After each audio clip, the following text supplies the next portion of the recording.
የዛሬ መልእክት ለሁሉም ስለሚሆን ተከተሉኝ። ብዙ ሰዎች በጣም አደገኛ የሆኑበት ዘመን ላይ እንገኛለን። ስለዚህ ፈጣሪ ከነዚህ አታላይና ሐሰተኛ ሰዎች ይጠብቃችሁ እላለሁ። በማህበራዊ ሚዲያ ተደብቀው ማንነታቸውን በመቀየር ሕይወታችሁንና ጊዜያችሁን ከሚሰርቁ ክፉዎች ፈጣሪ ይሰውራችሁ። ዛሬ ዓለም ላይ የምታዩት ነገር ሁሉ እውነት አይደለም።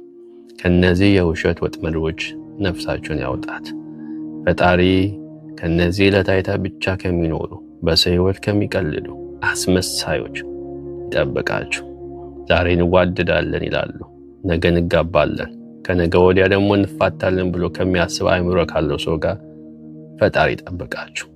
ለልጆቻቸው ርህራሄ የሌላቸው፣ የልጃቸው እንባ የማያሳዝናቸው ጨካኝ ሰዎች ፈጣሪ ይጠብቃችሁ። ይህ ጥፋት መንገድ ነው። ይህ የሐሰት ጎዳና እንደሆነ ወቁት። እንዲሁም ከነዚህ ሁሉ እሱ ይጠብቃችሁ። እባካችሁ በውጭ በሚታይ ብልጭልጭ ነገር አትታለሉ እላሉ።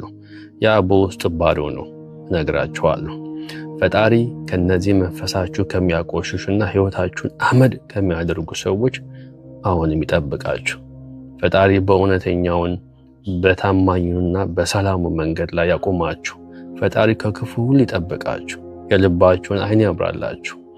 በሰው ሰራሽ መጥፎ በሽታ፣ ከሰው ሰራሽ መጥፎ አደጋ ፈጣሪ ይጠብቃችሁ።